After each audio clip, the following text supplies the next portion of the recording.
Hey, everybody. Welcome. Good morning, wherever you're at. It could be 11 where RJ's at, or it's 10 in the morning where I'm at, or it might even be the afternoon if you're in Cali, Pacific time, those weird motherfuckers. But welcome to another episode of Friendly Neighborhood Marks. We haven't seen you in a minute. I'm just getting over a cold, as you can tell by my deep-ass voice. I sound almost as deep as Ruben Prime. But I am Drew Yari, and joining me here as always, RJ, the Brooklyn Savage. What's going on? What is going on, RJ? How you been, man? Man, life. Busy cat, man. Yeah, I can tell. You're definitely not a homebody. I can tell you. I can say that. Like we got work, we got CCW stuff, we got Dragon Chronicle stuff. I had to bury my grandmother earlier this month, so Yeah, I'm sorry about that, man. It's been a lot of moving parts and stuff that's pulling me in all kinds of different directions. So your man is never bored. I'm never bored. I can say you that much. Yeah, I'm sorry about your loss, man. It's just one of those things where you chalk it up to life being life. She lived a pretty good life, a pretty lengthy life. Got a chance to do what she wanted to do, got to do what she needed to do, and the more I think about it more and think about those aspects of it, I'm at more peace with it. So it's I feel like she served her purpose. I think my Facebook post not too long after the loss really summed it up. She did her work, she did her time, and it's on us now. So yeah. I mean, you're definitely not wrong about that. If you can find a way to make peace, because you never get over anything. People always say get over it. Like, you can never get over losing a loved one. I mean, if you can find a way to make peace with it. Especially, I guess it depends on how close you are too. Yeah, very true. Because I'll be the first one to admit it. Me and my grandmother wasn't exactly very close. Right. So it's not one of those things where it's like, ooh, boo-hoo, I'm shattered into a million pieces. Right. But you still feel the impact of the loss there. Because without her, I wouldn't be here. Yeah. and then we when she was in South Carolina, because she was probably one of the reasons why we even came to South Carolina to begin with. Mm-hmm. To live with her a couple of years, and then after that, that's when my mom met my youngest little sister's dad, and we went with him. But she was around for a couple more years until my grandpa died, and then she went to Maryland. And that's pretty much it. That was like when I was like 15. So from 15 to when did I see her again? From 15 to 29. I think it was before I turned 30. Yeah, 29. Right. That was like the first time I seen her since I was 15. So when I say we weren't exactly in each other's orbits, it was no hate. It was just, this is one of those things where you wouldn't really around each other and stuff like that. So, yeah. So it was like, it hurt, but it was just, I don't think it would have been like losing my mother or losing my Aunt Kim or my Aunt Shakira, who I'm very close with. So it'd be like a different story. I think I'd be wrecked for months and maybe even years, but I'm glad I got a chance to see my Nana too. She died when I was like 15 as well. Then I didn't get a chance to go to the funeral in school young. So it was pretty good to kind of get some closure from that 2 years later. But yeah, I was very that whole trip to North Carolina was it was good, and it was just kind of a lot of emotional moments, that's for sure.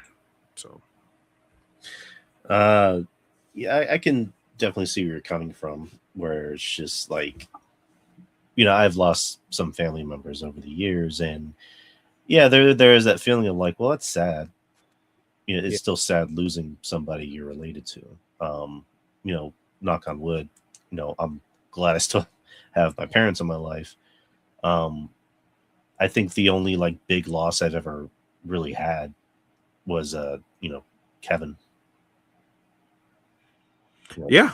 somebody that I was really close to and thought of like, you know, not just a very good friend, but you know, thought of as an older brother almost. And you know, I'm still heartbroken over it.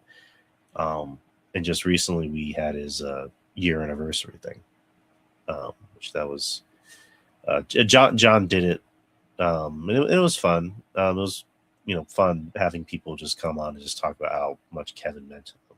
You know, then Yeah, that's one regret from that week. I wished I would have tagged on, but like I said, we had been driving for 10, 12 hours at that point. I was kind of tapped out. I was hungry. I was kind of moody too. So it was like, I'm gonna have to skip out on this one. But yeah, no, it's I mean, would it be wrong for me to say that I was more close to Kev and was more broken about his death than I was my grandmother? no, I mean that's not wrong. Yeah. Because like I mentioned, it's just like there's a lot of deaths that we are more emotionally wrecked by than others. Like there's ones where it's just like, oh, that's sad. But Yeah. then there's other ones where it's just like, I mean, it's not wrong to be more closer to somebody that isn't your blood relative. Yeah, because I know a lot of people, it's heavy in especially the black community. Yeah, Especially, I mean, and the whole meaning of it kind of flip flops and varies depending on how people feel about you. Blood is thicker than water, and that saying is very convenient according to situations. So yeah, true. it's like, ugh, like man, fuck out of here with that bullshit. Yeah, I do hear that. It's like they're family. It's like, and Yeah, it's like I don't want to get into any deep stuff. We just I don't want to get deeper than we already are. yeah, Because that's going to become another show. But just wanted to get that out of the way. But again, sorry for your loss, man. yeah. Appreciate it. But yeah. Other than that, just again getting over a cold. Took some flu medicine before I went to sleep last night because we did a 3-hour show last night for the experience. Oh shit! Yeah, I had a lot to cover, huh? I had to go back and listen. I didn't get a chance to listen.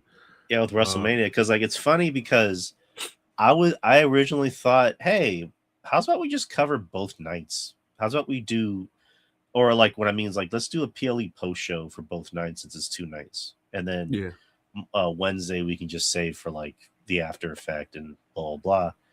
Yeah. But I was like, I don't know if they'll be down for it because I know Justin's schedule. He works. Ruben, I think he's available. But it was one of those things of just like, I don't know if I should ask because I don't know if they'll want to do it or be able to do it. Yeah. And then after we do the show, Ruben's like, hey, I was thinking next time for a double PLE, we should just cover both nights. I'm like, shit. Yeah, well, there you go. Yeah, there you go. So I know the next one that's coming up is SummerSlam. That's out to August. So we can definitely do that. Yeah. Yeah. Because I remember I was just like, I wouldn't mind doing PLE post shows. And Justin's like, I ain't doing no goddamn Backlash post show. I can tell you that much. That would probably be the most slam dunk one you can do, though. Because those, Paul Levesque likes to keep those things so short. Like you can kind of get through those and still have some energy to be up through the night. You can get away with doing like a 40 to 50-minute recap or whatever and call it a good day. Right. Yeah. I mean, because like, more shows, more views. The algorithm can get more eyes and ears on the show. Yeah. So me and Jeff already do the NXT PLEs. Yeah. So like I wouldn't mind doing WWE PLEs. Dare I say, I would say AEW PLEs, but that shit ends at fucking midnight. Oh no, I be working. I be coming back from first break. Them motherfuckers still be in there wrestling and shit. I'm like, what the fuck? I remember me and Justin did one, and that was the Swerve and Adam Page cage one where he stuck the needle in his mouth. I'm like, Jesus Christ, this shit's alone. which surprisingly got us a lot of viewers when Yeah. we were still on Discord. We got a lot of people listening, chiming in. I'm like, well, goddamn. But yeah, 3 hours, just literally not even just talking about Mania. I think it was also the news going into Mania, like a lot of the things about like fans just being fucking disrespectful. Yeah, a lot of fans. I've been saying it for years. A lot of fans, they fucking ass whooped. We pay your bills. Yeah, motherfucker, I'm gonna be paying your hospital bill after I'm done knocking your ass out. Fuck you. Yeah, I mean, I think that conversation was probably more interesting than talking about Mania itself. Well, at least night one, that's for damn sure. Yeah, night one put me to sleep. It affected my decision not to call out night two, which I kind of regretted because night two was better. I was like, damn, man, what a good night. Got to be on the night. I got to go back to work. Yeah, like night one was bad. Like it was just like it Man, almost it was felt like bad. It almost felt like this like night two was the sequel, and it's just like, so was this the same guy directing night one? It was drinking, fat Trisha's bathwater, dirty bathwater bad. Oh my god. Yeah, it was that bad. But yeah, just yeah, night two felt more inspired. It had better pacing. And you were like anticipating each match. Like, yeah, fuck, Rhea gave Jade her best match ever. Jade was hooping. But see, here's the thing too, right? Yeah. They got to give that girl more reps, man. This is a problem with WWE right now. Is they're not giving the people that they need reps. You got to give her reps. How could she ever get better when you're not giving her reps? So that's a small taste of what she could do when she's in there with A, somebody that knows what the fuck she's doing, and B, when you give her time to kind of do something. Same thing with Maxine. How are they ever going to get better if they don't have the chance to get better? So I just think that, that should be an eye-opening thing for a lot of these people, that we need to bring back house shows. Even if you do every other weekend, do house shows again. No, you're not wrong. I actually liked the fact that there were house shows because that was the avenue to get a lot of people over. Because house shows, they weren't written. They didn't have a lot of people agenting house shows. That was basically just like a free for all for the talent to be more creative. And TKO is just very like penny pinching. Like, which is weird because that's another way to make your money, idiots. Yeah, exactly. Don't they know when you shell out more, you make more money? But when you make things tight and more expensive, that's where you run into problems. I don't get business people. I don't get business ideologies. I really don't. But they think, making things less. It's like more for less. More for less. I don't get it. It's more money, less wrestling, less product. I don't get it. It's weird. Right, like Justin, we brought that up because like Mark Shapiro, who works for TKO, had brought up like the fact that people have to, or like people are complaining about paying for more. Where he's just like, oh, I have to get a new streaming service, I have to get A, B, C, and D, and it's just like it came off as very ignorant and almost condescending because it's like, rich people not understanding how a lot of us normies, and filthy poors, are struggling to make ends meet and live paycheck to paycheck. And it's like, not all of us can afford Netflix or a VPN or ESPN or, whatever the fuck streaming service. And it's just like, again, there's just that I wouldn't say entitlement, but just that kind of that like thought process of just like, oh, if it works for me, it's going to work for you. It's like, well, not everybody has money. Not everybody is a billionaire, Well, and people, this is what people wanted. People wanted WWE to sell so bad, get that Vince McMahon stench off of them, and we're here a couple of years later, and everybody's crying. So, yep. But UFC fans tried to warn us. Mm-hmm. This is what you want. Yep. Yeah, they were right. But I don't know if Tony Khan's smart and history has proven us otherwise, he could definitely capitalize on this. But it's Tony we're talking about, people.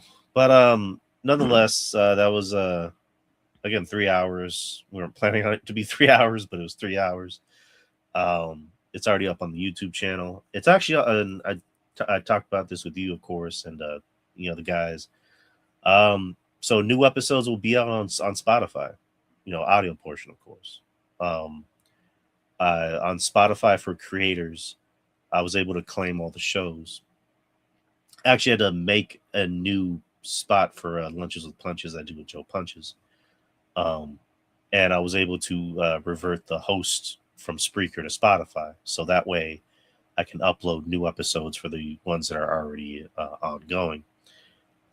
Which we haven't released any new episodes through Spreaker, obviously, because once I got StreamYard, I just canceled Spreaker. Because if I could have afforded both, I would have just kept both, just so that way it was a lot easier. But fortunately, I wasn't able to.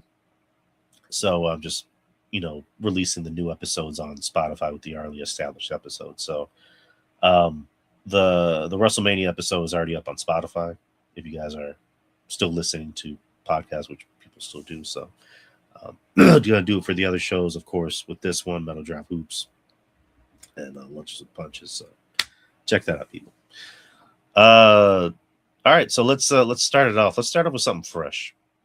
The Clayface trailer. So the Clayface trailer dropped yesterday. Jesus Christ! Start off yesterday. It's a new DCU movie. James Gunn already confirmed that it was not a part of the Pattinson universe. It is a part of the DCU universe, along with Superman,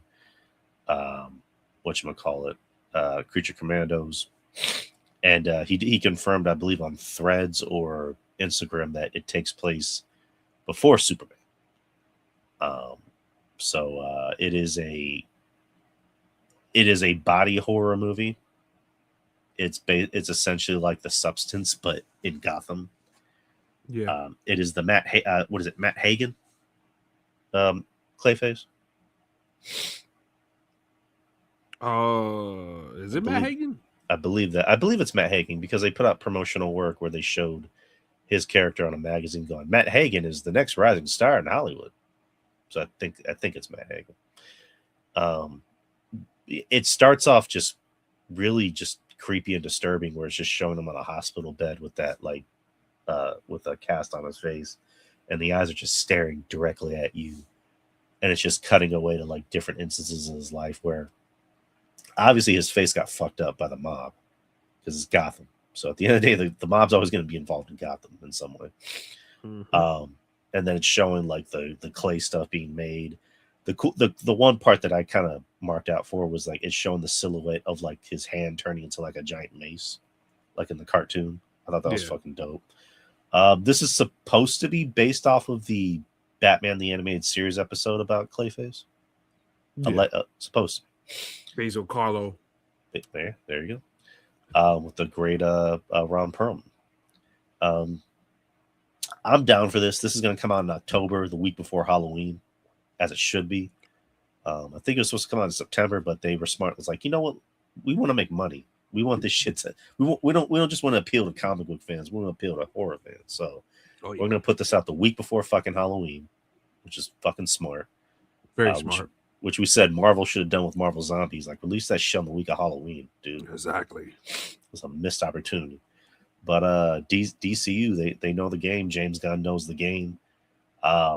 This is written by Mike Flanagan, who's done some pretty good things. He wrote and directed Dr. Sleep, which I think is slept on, pun intended. No pun intended, by the way.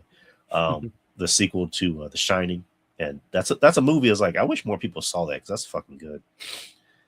They did a few other things. And the director is James Watkins, who has a horror background with Eden Lake and the remake of Speak No Evil. So we got some horror people making it. That which a lot of people seem to complain about, which is just like, why are you getting non-comic book people making the movie? It's just like, in some ways I get it. Like, it helps to have comic book people on, but it also helps to have people on that aren't as attached to it. That can you can have an advisor. To me, for projects like that, have your directors, have people know what they're doing as far as like the horror aspects and this, that, and the other. If that's the hook you're going for, which is what they are going for. But at the same time, have somebody that's a comic book advisor there to help point them in certain directions for certain story cues and beats. Other than that, get the fuck out the way and let the horror guys do what they got to do. If that's the direction that you want to go visually, and as far as like a theme for the movie, got no problems with it. Yeah, very, very true. So and the actor playing Matt Hagen, I don't know dick about him. He looks like a you know, like one of those model guys that look like he would definitely flip at any time though. Looks like a killer. Yeah, true. And you know what? I like the fact that I don't know who he is because I've said this before. We need fresh faces. And this gives them the opportunity to either sink or fall or rise to the top. Yeah, it's like the dude who plays Superman, David Cornsweet. Like I saw him in maybe one thing, and now that he's Superman, I'm like, all I see is Superman. Like he is Superman for me at the moment. So this dude, I like the fact that I don't know who he is, and I also like the fact that I don't know who anyone else is in the movie. You know, that makes for a better viewing experience. I also love the fact that we're going to see more about Gotham in the DCU, and I hope they don't do a thing where it's just like Batman's going to come out in a post-credit. Like, no, I don't want to see that yet. No, I would rather just see about him. Talk about him in the background, but don't show him. Don't do that. I'd rather see Gotham as a character. I'd rather see Gotham be the second most important character in the film because the Matt Reeves Batman Gotham, like, let that be its own thing. I like the fact that they're keeping this separate so they can establish their own universe because they already did it with, obviously, the Batman. They did it with the Penguin, which was brilliant. Mm-hmm. And they're doing the Batman too, which we'll get into in a little bit. So I like the fact that they're already establishing that universe as being more grounded and connected to quote unquote reality and more practical, whereas this is more comic booky, but still not hokey, if that makes any sense. It does. So, and I also like the fact that Batman has such a wide range of really great, complex, and interesting villains that you can do so much with, because they did the Joker with Joaquin Phoenix, which the first one I liked. I didn't overly love the way everyone else did, but I liked. Didn't bother seeing the second one. Oh God. Yeah. Oh. Yeah, the Penguin I thought was brilliant. Colin Farrell. Again, it got to the point where like you forgot that was Colin Farrell. Yeah, when I told Logan P, who's like a casual comic book guy at best, I told him that was Colin Farrell. He's like, no, get the fuck. I'm like, that's him. That's him.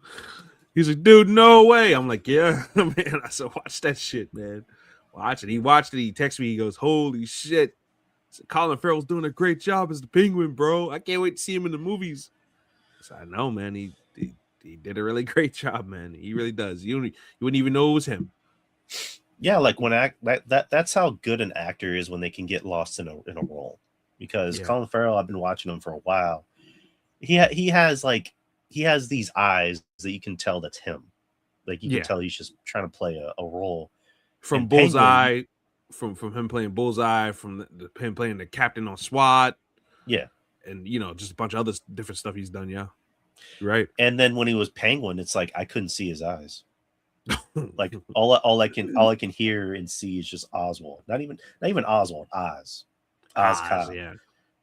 Like he got lost in that role and like he won awards for it for playing the Penguin. He won, I think, an Emmy and a Golden Globe for playing the Penguin. So I'm like, fuck yeah. Give him all the awards. Fine ass Christy Milioti. Good God. She's fucking awesome. She was fucking awesome. That one episode, I'm like, give her all the awards. She's fucking hot as hell too. Jesus Christ. Got that right. Yeah, I've said all I need to say about Clayface. What do you think about Clayface? I think it was too good to be true. Yeah. Which is why I wasn't too crazy about talking about it until I saw something. And we saw something, all right. We saw that trailer. That trailer looked really good. Like you said, I think you summed it up well. It definitely looks like a piece of the substance, which is the route I was hoping they was going into when I heard about the body horror aspects of it. Because that movie's movie's fucking sick. Mm-hmm. Yeah, It's was one of my favorite films of that year. It came out. Oh my god, it teaches you how to appreciate yourself, man. Especially the ladies. Appreciate yourself. Oh man. But I'm glad they're going with that. I agree with you. No Batman. Let this guy go through his shit. And then by the time you're ready for Batman and Clayface to mix it up, you got Batman and Clayface mixing it up. Let us see what we can do with this character Solo Dolo. And let's explore this thing before we do anything with Batman. So I can't wait to see it. I'm not sure if I'm going to go to the theaters. It's not at the top of my radar, top of my list to go see it at the theaters, but I'm going to check it out. I'm actually more interested in this than Supergirl. I asked Logan, I was like, hey man, you want to go see Supergirl? He was like, hell no, I don't want to see that shit. I was like, oh damn. Like, I'm gonna obviously watch Supergirl, but like this is more right up my alley. Yeah, I'm not. The only movies I think we're spending money on this year is Spider-Man, of course, Doomsday, of course, and me, Logan, and Morgan might go see Street Fighter. Fuck yeah, I want to see that. The new trailer that came out, I'm like, I'm more hyped for this than Mortal Kombat. I don't know, man. I don't know. The thing is just like Street Fighter, it's leaning into the hokiness. It is, and it looks fun. Even once again, I keep on going back to Logan P because he rarely likes anything. So when he goes, holy shit, dude, that was awesome. We're like, damn, so you like that? He's like, yeah, that fucking trailer was awesome. He's not as animated as the rest of us are. So it's like, oh, when he goes, damn, it was fucking awesome. It's like, all right, damn, somebody's doing something right. Yeah, and I also like the fact that it's set in 1993, which is the year that Street Fighter came out. Yeah, a year before I was born. So it looks cool. It looks like it's gonna be just cheesy as hell, but I love it. Fucking girl playing Chun-Li, like Jesus Christ. Ooh. Yeah, she looks great. Her and that girl that played Cammy too. You seen that girl's Instagram? Oh, the girl who's playing Chun-Li, she actually committed to the role so much that she ate a lot of steak just so that way she can get her thighs right. Play Chun-Li. Yeah, she knew. She knew what we want. Chun-Li's gotta have meaty thighs, unlike that bitch from Smallville. She didn't get the memo. Wait, bitch. Oh yeah. Oh, Chris. Hey, you know I love Kristen Krug, but she's not Chun-Li. Kristen Krug. That was my childhood crush going on.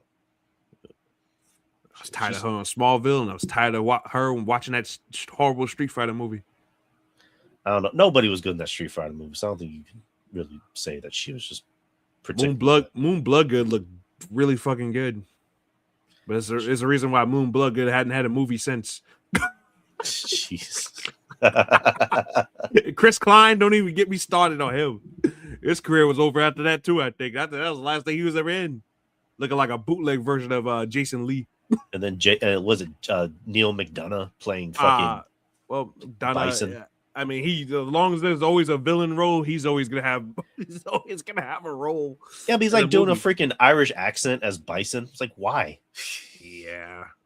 And they made him grow facial hair for what reason? I don't know. Neil McDonough's a great actor, but it's just like, come on, he ain't it. Yeah, not for Bison, no. And Dave DeSmalchin, I think he's a great actor. Him as Bison, I'm like, okay, I need to see it first to really buy into it. Yeah, I mean he looks true to form, yeah, looks wise, but we gotta see the chops. So right.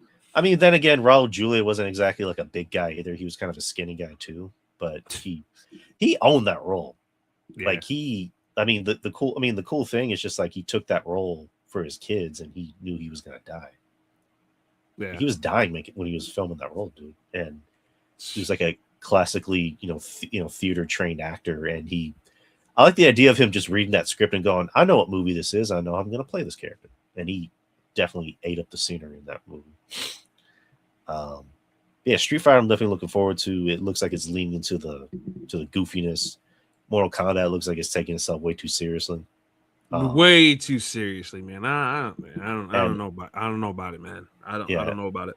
yeah, and I love Carl Urban, but him as Johnny Cage ain't it?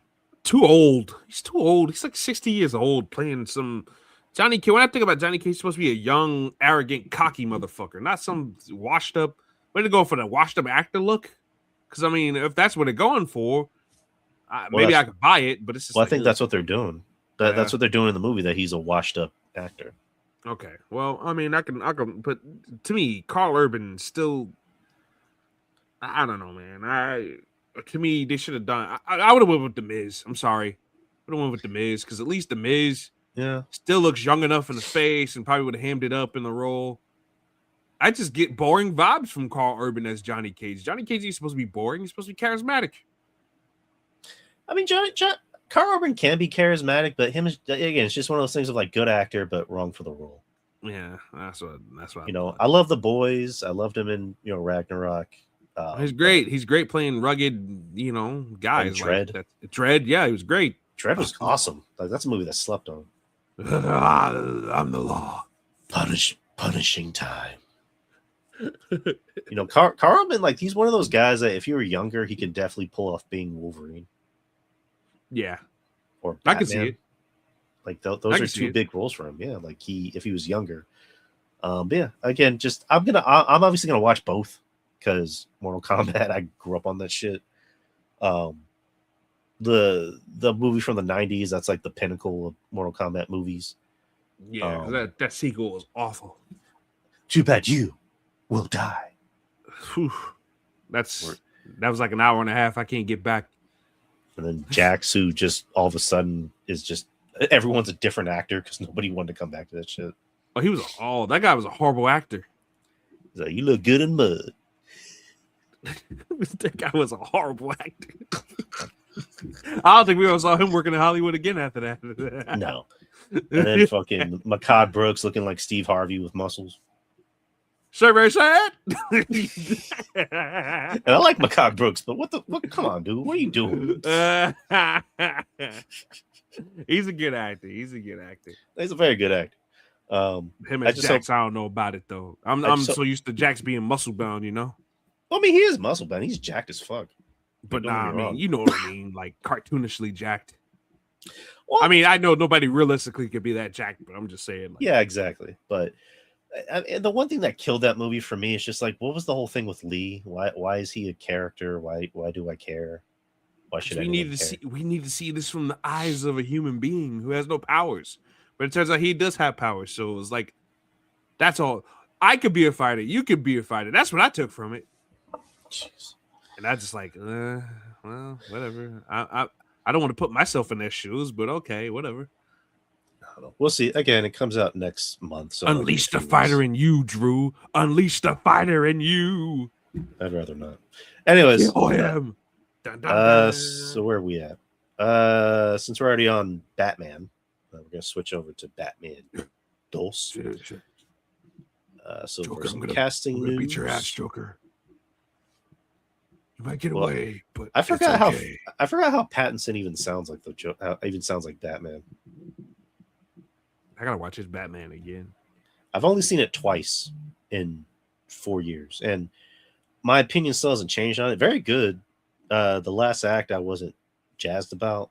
I like the fact that they were able to connect that to Penguin and make it make sense. Yeah, I like the fact that Pattinson's Batman did a lot of detective work. That's one thing I do like about his version of Batman and what they was going for. I like that. But yep, I wasn't too crazy about the last act either. So the Batman 2, which is supposed to be filming in a little bit, I don't know the exact date. We need to get the ball rolling on this thing. It's been like 4 or 5 years, right? Yeah, I mean, I'm fine with it because like you don't want to rush this. Like this is something you don't want to rush. And granted, it's been a little while, but it's supposed to come out in October. October of 2027. I don't know the exact date.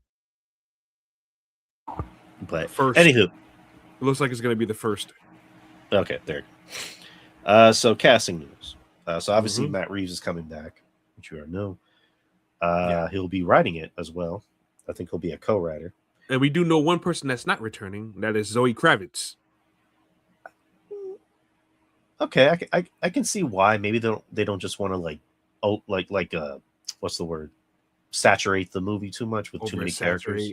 Maybe even her character too. Let's explore some other characters. Batman's got a deep roster of rogues and support characters, so we really don't need too much Catwoman in this. So, and Zoe Kravitz is great, so you don't just want to like have her in there and not give her anything to do. So plus Scarlett Johansson can't be overshadowed. Yeah, that's right. But good segue. So Scarlett Johansson will be in the movie. She'll play the character of Gilda Dent, who's married to Harvey Dent, who will be played by another Marvel actor, Sebastian Stan. So we know he's getting killed off in Doomsday, right? I don't know. Maybe. I think he's done. I like Sebastian. You working for them now? We'll see about that, pal. Who's to say he can't get 2 paychecks? This is Hollywood we're talking about. Yeah, Hollywood's kind of weird. Charles Dance, famous actor, Game of Thrones. He'll be playing Christopher Dent. Jeffrey Wright will be returning as Gordon. Colin Farrell will be Oz Cobb, or he's returning as the Penguin. He's said to have a smaller role in this, though. Andy Serkis back as Alfred, and obviously Pattinson will be back as Bruce Wayne / Batman. Barry Keoghan is rumored to be returning as the Joker, but not too sure how big or significant his role Paul Dano might be there too. Probably. But so from the way this sounds, just based on the characters, this sounds like they're doing Long Halloween, which I fucking love. Long Halloween, like that. Long Halloween's my shit. And if anyone's read Long Halloween, then you know. But just based on who Scarlett Johansson is playing in the movie. But I'm obviously looking forward to this. You have a great cast. Sebastian Stan's great. He's one of those few Marvel actors that has been able to kind of find his way outside of the MCU with bigger roles, more meaningful roles, and not get lost in the sauce. Obviously, Scarlett Johansson's Scarlett Johansson. She's the highest paid actress in Hollywood, and she's a great actress as well. And the one person I want to see more out of in this movie is Pattinson. I think Pattinson's a wonderful actor in the things I've seen him in. My big problem with his Batman / Bruce Wayne, actually, we saw more Batman than Bruce Wayne in the last film. That's kind of my thing, is I want to see more Bruce Wayne. And when I saw Bruce Wayne, it was just him being, emo Bruce Wayne. It's like, I know Pattinson can be charming and charismatic, and I kind of want to see more out of that. And also more of a relationship between him and Alfred, because I feel like we just didn't really get a lot of that. And when we did, it was like for a few minutes. I thought Jeffrey Wright did a good job as Gordon. If they do bring back Barry Keoghan, I just hope it's minimal. I don't want to see more Joker than we have to, because we've seen enough Joker in the past 18 years. We kind of need to keep Joker at bay until a bigger movie constitutes it. But that's kind of my take on it. And Charles Dance, I think, is a good actor. A lot of people think this could lead to maybe Court of Owls in the future. Maybe he's like, running things behind the scenes. But anyways, I've said enough. What do you think? I think the Court of Owls is going to be in this movie. I think they're going to. Well, if you listen to what Matt Reeves has said, he said he wants to do something that's never been on the big screen before. Mm-hmm. What hasn't been on the big screen before? The Court of Owls. Like, right. We've seen it in Gotham. Ugh. We've seen it in Batwoman.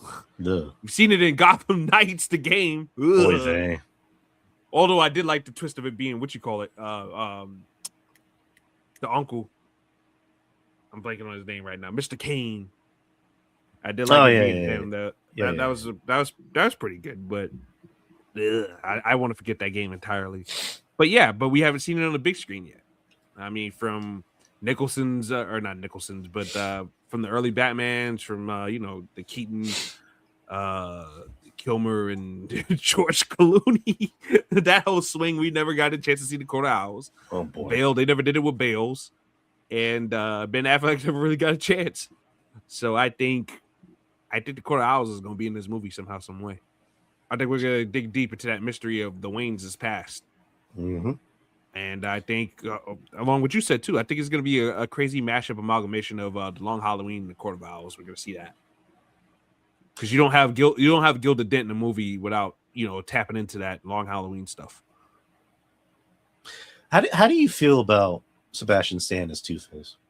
I think it's great. I think he's, if you've seen him outside of playing Bucky, he's very charismatic and charming enough to pull it off. I have no problems with it. He also, it's weird to say this. He also has those crazy eyes. Like he's got the booty chin already too.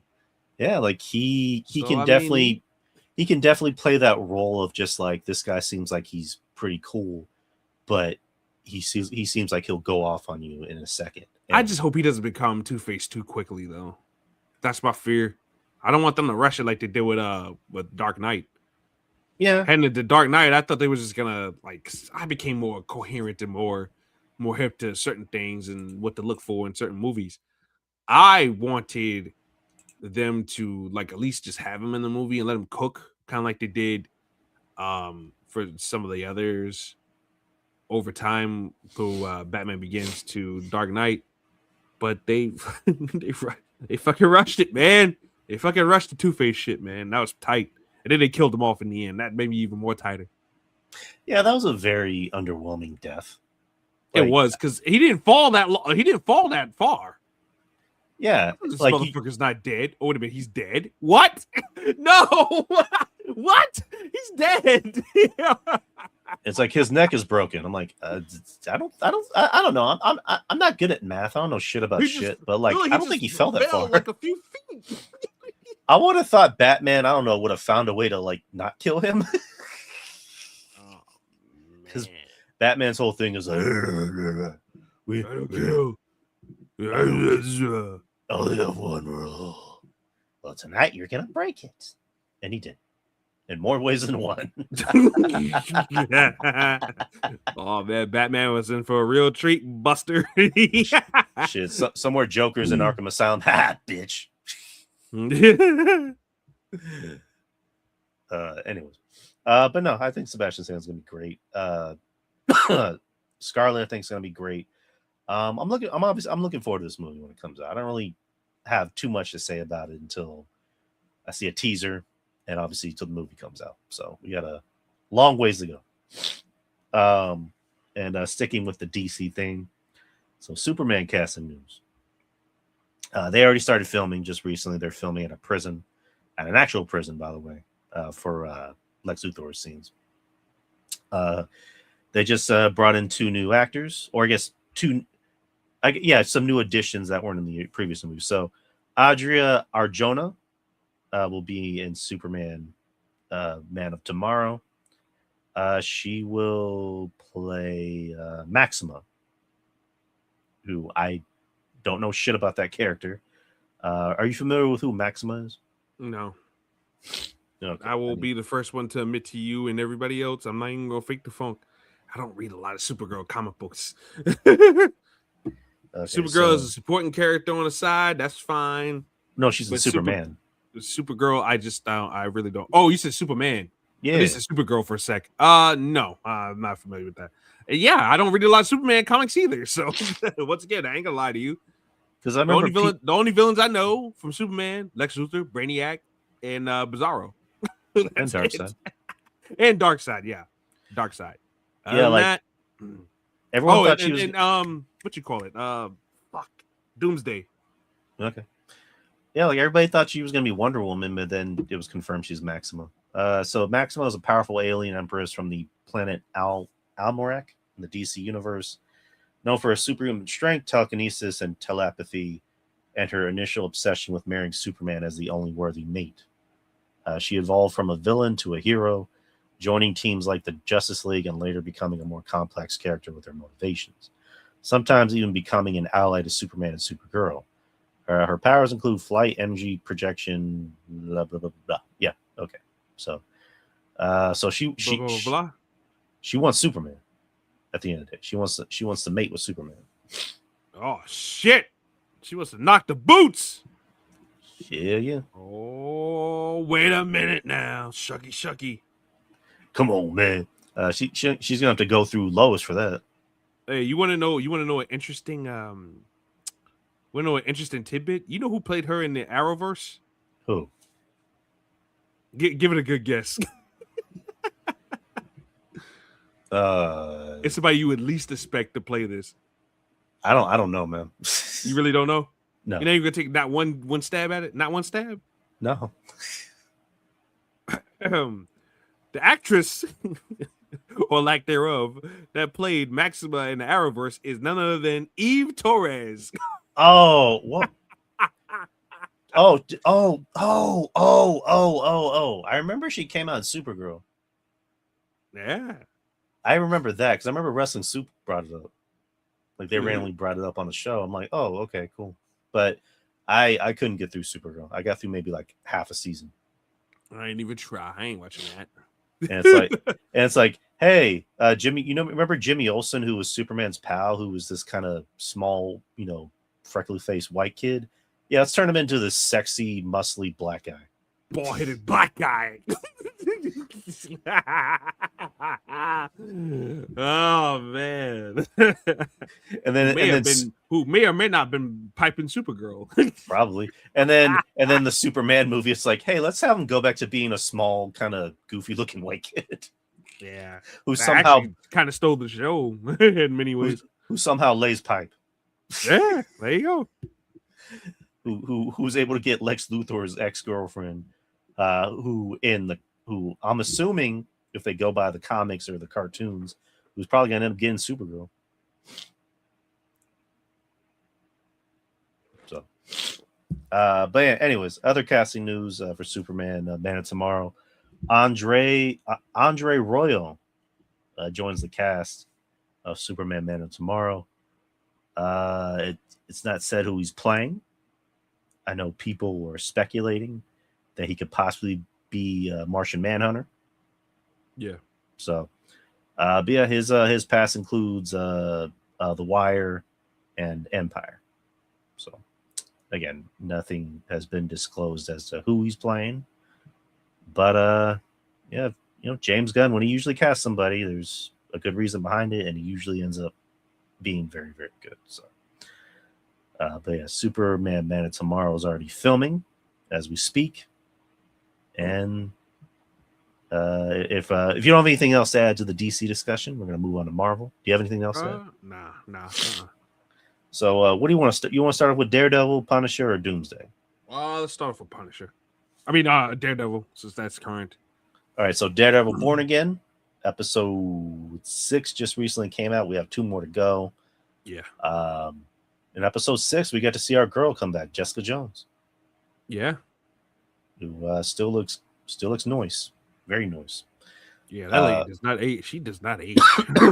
Yeah, Kristen Ritter, she looks very nice. Very, very nice. I'm not into like smaller women, but yeah, she's definitely, she makes you go. And looking like she's a mommy. She has a little girl who's if I had to guess, was half white, half black. So I'm assuming her and Luke Cage got that baby's got down. a mulatto butt. Exactly. If you know, you know, Archer. God. But we got Jessica Jones. She came back, and someone was attacking her house, and she took care of all of them, and went up to Matt and just said, "Hey, they attacked my house. You said I was safe. I got a little girl to look after." She revealed that Mr. Charles, who's played by Matthew Lillard, who's great. He's great in this show. Don't see him enough though, but when he does come on the screen, he does, have an interesting presence about him. He's said to be someone, according to Jessica Jones, that called her and said, "Hey, how's about you join me?" And she said, "Fuck off." And apparently that was a no. Wrong answer. Wrong answer, pretty much. But last episode, just to kind of, it was piggybacking off of the recent episode with spoilers. You have kept up with the episodes, right? Of course I did, man. Okay. I don't want to give away a spoiler. You'd be like, hey, man, I didn't see all that. It's too late. As long as you're on the internet, you're going to be spoiled regardless. Okay. So let's even just say for 1 second that I haven't been keeping up with any other stuff. I'm going to be spoiled anyways. Very true. But yeah, so the most recent episode last week, Vanessa is dead. She's no more. After she's dead and she's never coming back. Yeah, what the fuck's that motherfucker's name? Bullseye. Bullseye killed her inadvertently because he was trying to kill Wilson, but Wilson blocked it with his boxing championship. And then a shard off of that statue hit Vanessa on the side of the head. Right in the motherfucking temple. And then episode 5 I thought was really good because that was the most human that you've ever seen Kingpin. You almost felt sorry for him because he didn't have a great growing up and he was a bastard growing up, but Vanessa felt like his moral compass. Yeah, she felt like the only one anchor. Yeah, she was the only one keeping him in line. Like there was even that scene with the governor of New York where she was like, listen, I'd rather do business with you than him. And if I can do business with him and knowing you're keeping him in line, I'll do it. Mm-hmm. And, I think Vanessa was even about to tell Wilson what was going on.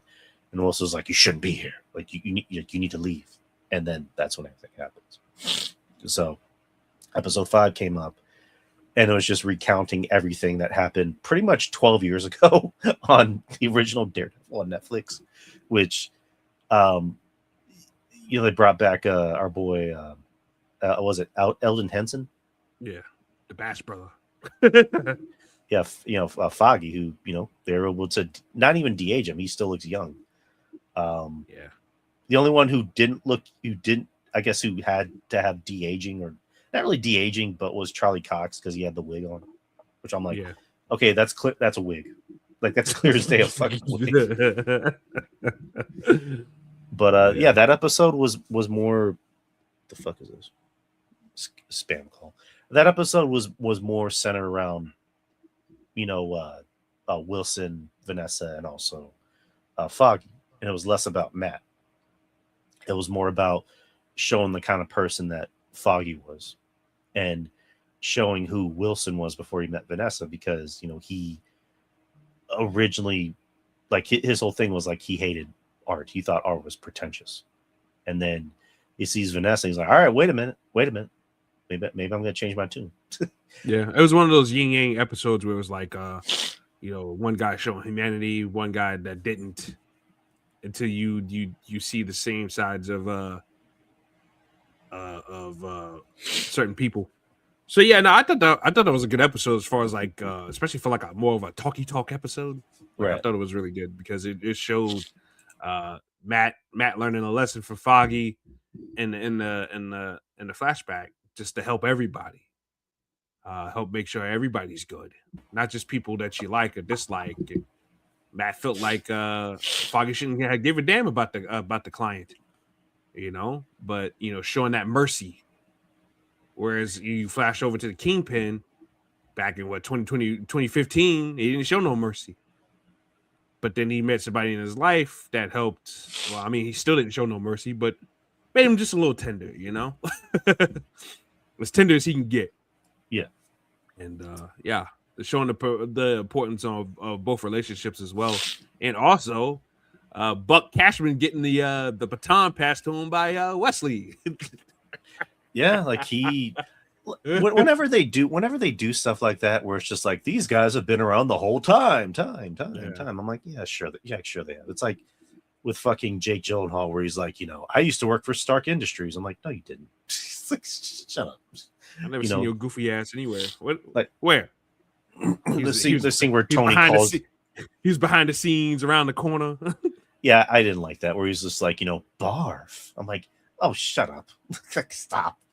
With this, it made more sense because it's like we're showing everything behind the scenes, like in scenes where we didn't show. I'm like, okay, that at least makes sense. So yeah, You get to see Buck as being someone who's been around for a while. It's just Kingpin didn't need him until his political career started.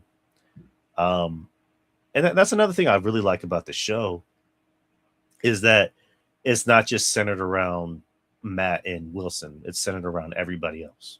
Like everybody else gets their time to shine, because in that particular episode, you also got some good scenes with Buck and Daniel.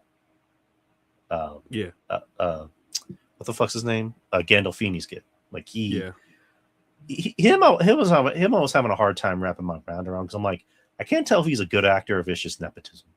And this season, he's really showed he's really showed off as like, I'm more than just nepotism. And he's had some really good scenes. Like he's had some good scenes with Buck. He's had some good scenes with BB, like on the most recent episode on 6. Yeah. Yeah, he's doing a good job. It's not nepotism. He's doing a good job. Right. No. Like my whole thing with nepotism is just like, as long as you're good, like who cares? Yeah, exactly. If you're putting in the work and doing what you need to do, and you're producing, then I'm good. You notice he's not getting like these crazy big roles either. He's getting what his dad got, because his dad wasn't like this big, like crazy movie actor or anything like that. He was known for The Sopranos. Right. No, I mean he did some other big roles too, but for the most part in movies he was always a supporting actor. But yeah, Sopranos was mainly his thing. Gandolfini's kid, like the things I've seen him in, he's been more of a supporting guy, and he's very good. He's very, very good. For the rest of the show, you get to see Karen kind of have her own story, which her story is about like, what am I becoming? Like, am I crossing that line? Do I really want to cross that line? Well, Karen, you capped a couple of bodies, so I think we're past all that. Yeah, like she tells Matt on the most recent episode, because she's like, I've had to live with killing Wesley for the rest of my life, but it helps me sleep better. Like, I don't regret it at all. Wilson Bethel as Bullseye, I think is fucking great. I think he's great. Yeah, I think he has just extended himself for maybe more stuff down the line, I think. Yeah, like if they ever decide to revisit Thunderbolts, like put him on that team. Yeah. Him and Walker. Yeah, like that episode where he goes into the diner is just like this is the guy. Like I can't imagine anyone else in the role but him, and he's just nonchalantly drinking a milkshake before he calls the vigilante task force and be like, I just saw Frank Castle going into a diner. Oh shit, he has a gun. And then hangs up, and then just downs that whole milkshake and just kills everybody. Not the innocent people. He kills the fucking I was about to call them ICE agents. I mean, there might as well be ICE agents, but task force agents. And that guy with the dog, he's like, dogs in a restaurant are so unsanitary. Yeah, he gets it. He gets it. So yeah, I think he might have just extended himself for another for more projects down the line. Yeah, like Marvel's got to go. Marvel's got to go. Marvel's got to go with every hot hand they need to right now. Exactly. They need to play the greatest hits. Mm-hmm. Their movies, especially their movies. Yeah, exactly. I think him and being in a movie, I think that could work out a whole lot, especially if you do the Thunderbolts again, or if you want to do the Dark Avengers. Yeah, that's always another option too. I mean, Either way, you can. This guy needs more stuff. We need to do more stuff with him. We need to do more stuff with Bernthal. We need to do more stuff with Charlie Cox, Vincent D'Onofrio. I know there's some right issues supposedly there. He says movie like Kingpin can't appear in movies because of rights issues, which I don't know. Marvel, Sony, you need to jump on the ball, because it's fucking Vincent D'Onofrio with Kingpin. You need to get him in movies. Like, come on. Yeah, like, that's money. That's money waiting for you guys. Mm-hmm. Sure. I mean, how do you feel about Matthew Lillard as his character? Kind of underwhelming to me. Me and Morgan was hoping. I know she was like, "Oh, he could be the Jester, like another villain from Daredevil side of the books." And I was like, "You know what? With his personality, yeah, he could." I don't want to see him in a Jester costume, not necessarily, but him playing the character, yeah, I think that would have been dope. But he's playing a boring government official that's working with Valentina and being a antagonist to Kingpin. So like it's kind of whatever. It's boring. But he's doing great though. He's doing great. I just wish they would have had more for him. You don't hire an actor of that caliber and just give him some run of the mill character. Yeah, I feel a part of me almost feels like there's more to meets the eye. I was about to ask you that. Do you think that he's playing kind of a secret character? It kind of has to be, right? Because if that's it, that's a little bit of a waste. Because there's been people with their theories. Like someone said he's Norman Osborn in disguise, which I'm like, that's a little bit of a stretch. Osborn, I don't know. I mean, he can pull off crazy. I mean, he could do Osborn, but just I don't know. I mean, what if he's and this is just a stretch. What if he's Stryker? That'd be cool too. Oh, and somebody else had another Guy Ritchie. It was Guy Ritchie. That's another one. Now, physically and visually, I could see him actually doing that with his glasses and shit, and the way his hair's like all like done up. He actually does look like he could be Guy Ritchie. Yeah, I mean, like you said, you don't just hire I almost said McConaughey. Well, McConaughey would be great too, but Matthew Lillard. You don't just hire Matthew Lillard and just not have anything for him. Like there's got to be something for him after this, because like unless they kill him off, which I kind of hope they don't, because yes, in some ways it is underwhelming what they give him, because he's just coming in being the guy that fucks with Kingpin. But there's got to be more. There has to be more. And more meat on that bone, man, especially for an actor his caliber. You just don't get Matthew Lillard to do middle of the road character. That's just how I feel about it, you know. So yeah, he's great. He's great, but again, I want more out of him. I want to see what else he can do. I was about to say something else. Yeah, let's just jump into episode 6 real quick. So episode 6, you see Kingpin just kill that doctor by just bear hugging his ass to death, which I'm like, that was like, great. like the doctor's trying to be like the doctor's trying to be nice. He's trying to like tell him I'm sorry about your wife. I'm like, dude, maybe you should walk the fuck out of here. Like, why do you want to hug him? And then fucking Kingpin just like bear hugs his ass to death. I'm like, oh, he's done. That was great. In the doctor's face as he's being like, as Kingpin's like you know when you bear hug somebody, you kind of shake him up and down a little bit. As he was doing that, the doctor's face, it was hilarious. It wasn't as campy as when Michael Clark Duncan's Kingpin took and choked the shit out of his bodyguard in the Daredevil movie. And that was just random. As campy as that. That was just random as shit. He just goes, oh! Like the look on his face and then the look on the guy's face as he killing him. Like, what the fuck is this goofy shit? There's a moment I'm supposed to go, oh damn, he's a bad motherfucker, but this is silly to me. It is super fucking silly. Man. I thought the first Kingpin was gonna grab him and fucking put his head in between the pieces of the bed where you can rise it up. I thought he was gonna chop the guy's head off. I thought he was gonna go more brutal than the last time. Hey, people, there's still room for that. Well, he's in mourning.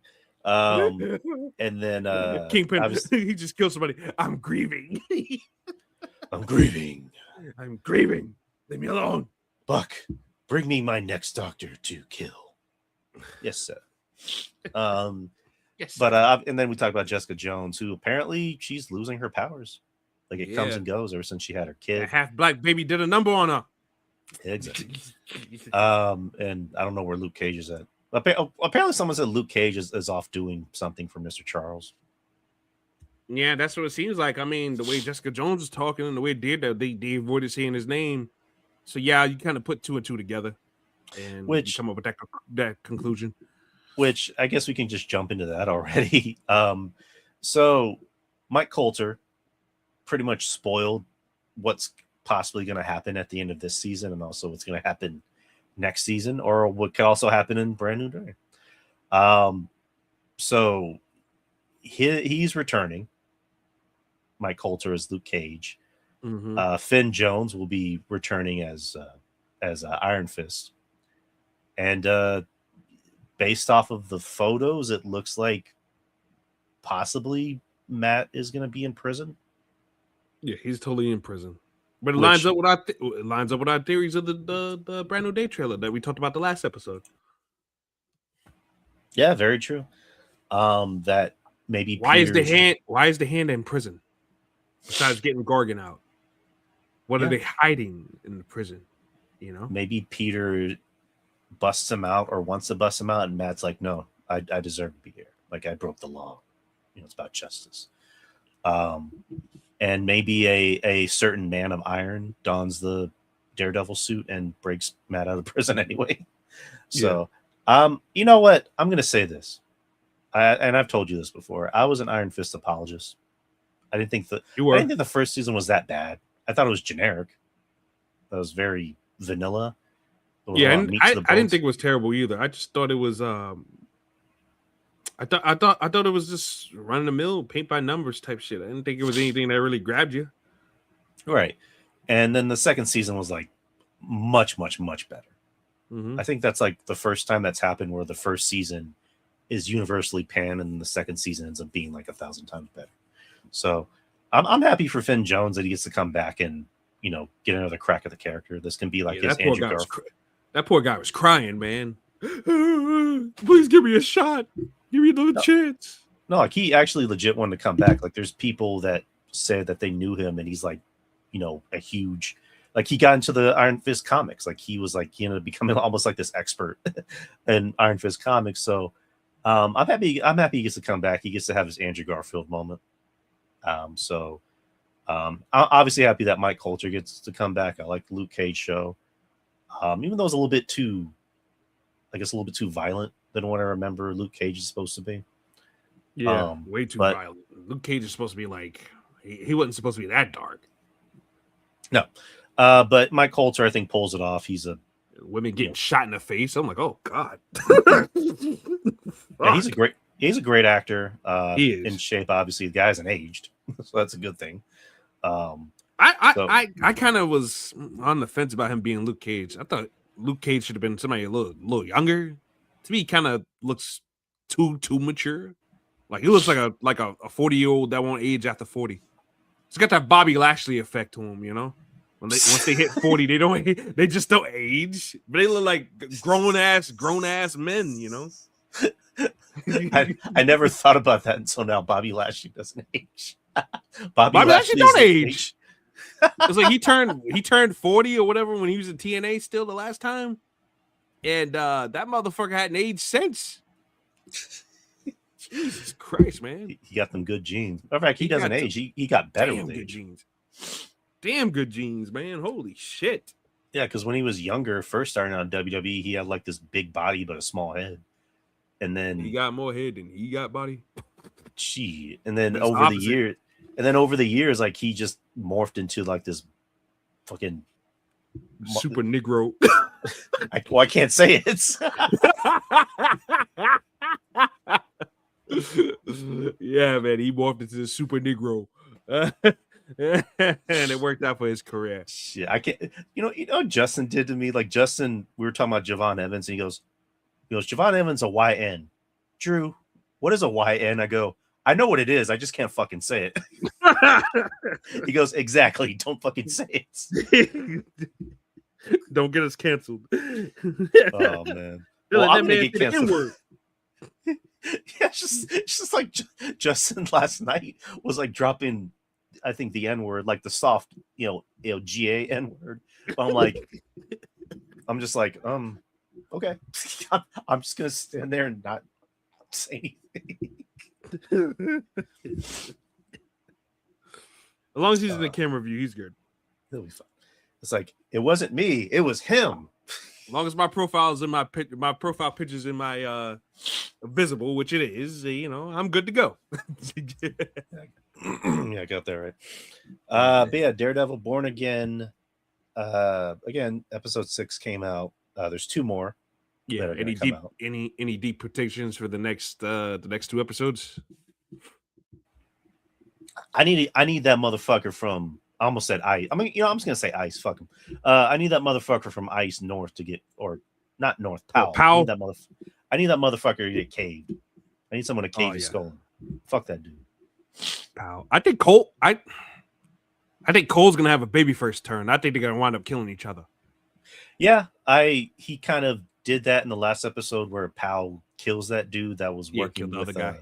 that was working with Karen and Daredevil, where he's like, I knew it was you, you fuck, and then shot him and fucking like in public, and Cole's like, what the fuck you doing? He's like, he's a traitor. It was the vigilantes. I'm like, oh my God, I need that dude to die. I hate his face every time I see him. Yeah. I'm sure he's a nice human being in real life, but he's a fucking asshole, which is the effect we want, though. But he's a cunt on the show. So fuck. He's a dickhead, man. Exactly. Oh, I mean that's obviously the point, is that we're supposed to hate him. We need a villain that there's villains that we love to hate, and then there's villains that we just hate. Yeah, like a lot of people are having a lot of Kingpin fatigue, so they need to build. That's another thing that's disappointing about this Mr. Charles thing so far, is that we knew he could have had the potential to be like a great villain or something like that, but it just seems like we're not getting it. But obviously they're cooking Heather Glenn up to be Lady Muse, which I think all of us pretty much called ever since last year, when they got rid of that character way too quick, and then she was the one that was traumatized from it. I think all of us put our heads together to kind of, predict that one. So they're gonna cook that one up for a later season. But they need more villains besides Kingpin, man. We can't keep on doing the Kingpin versus Matt dance forever. Something's got to change for the next season. And I think we are going to get that change with them in prison. I just wonder who the villains are going to be in place. I know they're already filming season 3. They are. They did. Deuce seen them filming the other day because Deuce knows the girl that plays White Tiger. Oh, yeah? Yeah, she's good. What's her name? Camila Rodriguez. Yeah, I want to see more of her. I think she's pretty good. Right? Anytime I see her pop on. I think she would be more better suited if she was with Kate Bishop and them, and Kamala. I think you need to pack that up and let her grow that story away. I mean, it kind of seems like pop up in Spider-Man movies. I would have her pop up in Spider-Man movies. Why the fuck not? Yeah, why not? I mean, I think that's kind of where they're going, because they're obviously not going to do Young Avengers because most of those actresses aren't that young. Because, Haley Steinfeld just had a kid. So you can't just have her come on and be like... Yeah. Champions would be a whole lot more better for a younger... Or just West Coast division of the Avengers. Yeah. I think they should just go with the Champions name because, it just makes a whole lot more sense. Yeah, true. I mean, you can't just have them pop up and be like, hello, fellow teenagers. It's like, you're close to 30. Stop. Yeah, you're close to 30. I mean, you got a youthful face, especially for a white woman, but you got to stop this. Well, she's Filipino. You're not a kid anymore. She's what now? She's half Filipino and Jewish. Well, damn it, she don't look like it.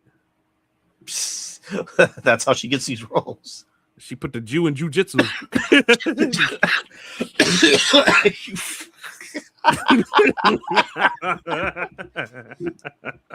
Holy shit! Jesus Christ!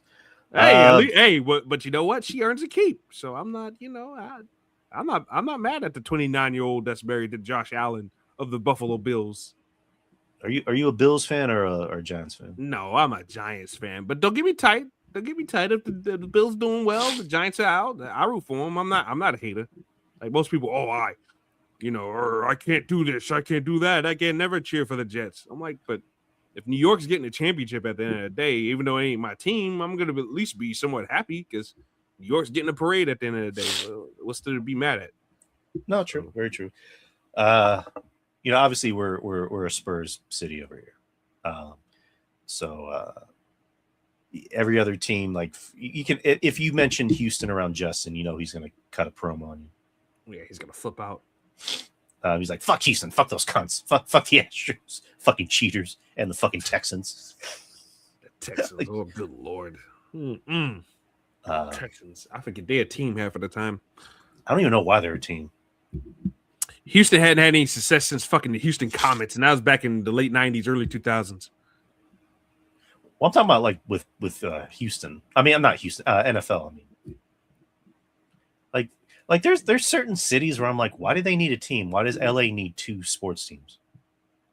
I know, right? The Chargers and the fucking Rams and just send the fucking Chargers back to San Diego. That makes more sense. Like send I'm still like, the Lakers, LA belong, like the Lakers belong to LA, like that's their team. The Clippers should be in San Diego or wherever the fuck.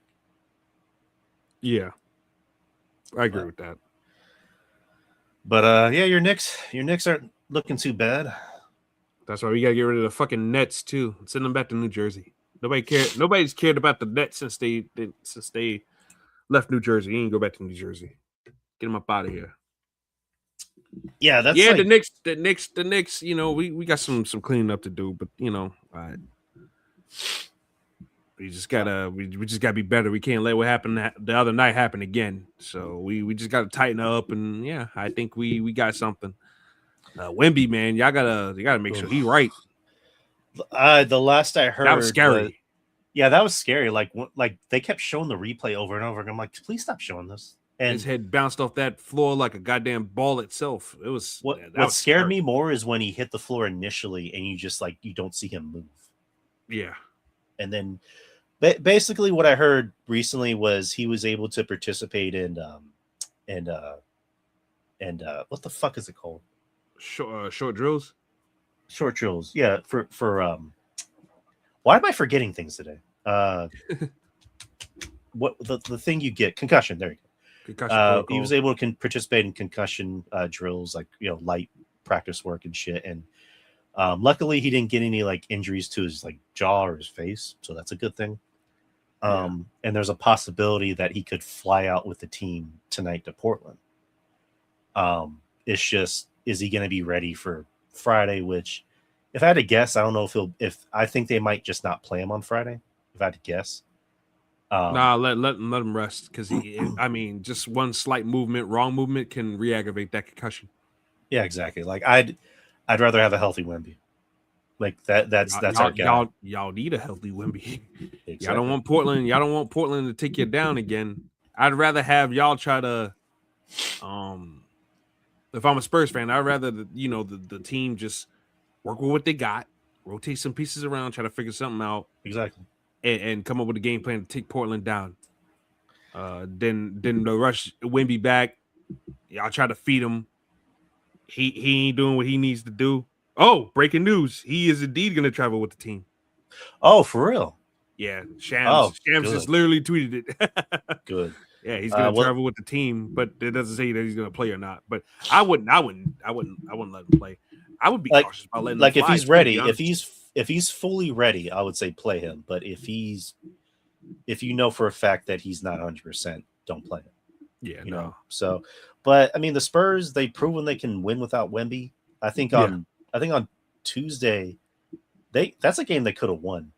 Yeah, but they let it get away from them in the last like 8 minutes because they were up by 14 points. Yeah, Denny and Scoot are pretty damn good players with the Blazers. But the thing is, Denny didn't even have a good game. It was Scoot Henderson. Yeah, no, Scoot. Yeah, Scoot really had his breakout moment. And Robert Williams and Drew Holiday, like those guys, like they stepped up. And also number 33 for the Blazers, I forget his name. They stepped up. They hit some pretty big shots, and their defense is what really helped. So I got to give it to Portland. My hat's off to Portland. I've always liked Portland as a team. Underrated team. I'm so glad they got rid of they got away from the Damian Lillard stuff, and just they're gonna commit to going young, because that's what they need. Go young. Yeah. And it's starting to pay off with Denny and Scoot and Shaden Sharp and some of the other guys. Robert Williams is not as young, but he's younger. I don't think he's like 30 yet, but he had some toughness to the team, because I think he won a championship with Boston, right? He did, yeah. Time Lord. And then Drew Holiday, of course, and then Tiago Splitter, former Spur, coach of the Tiago Splitter. Yeah, won a championship in 2014 with us. So that's one of those things of just like, hey, former Spur. One of those international players that Popovich popped out of nowhere. He got the ring. Yeah. Only the Spurs can do that shit, man. Have a roster full of no people you don't even hear of and probably would never ever hear again. Tiago Splitter, his name is so like it stands out. So you remember him. Tiago Splitter. I mean, they found gold. Elson from the Netherlands. Yeah, like he was there for the 07 championship. He was.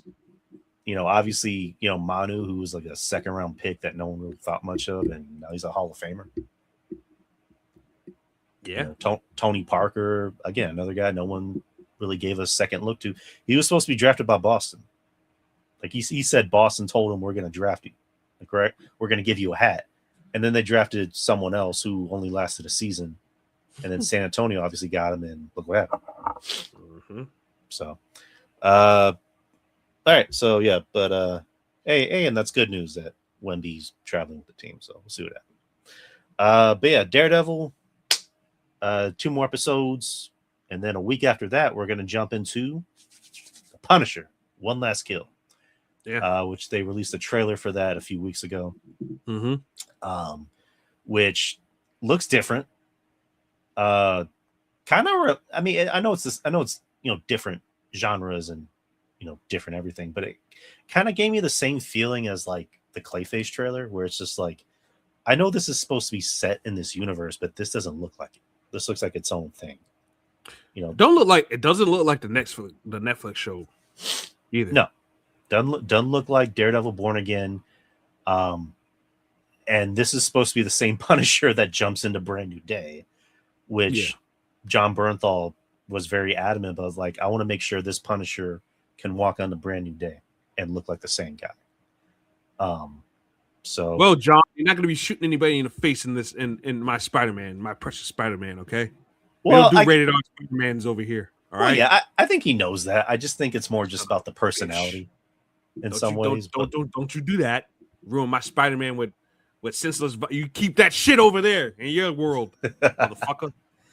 But I don't see any headshots in my Spider-Man brand new day. You understand me? Otherwise, I'm gonna have words with him. I don't give a damn how scary you are. And then he's gonna have words with you.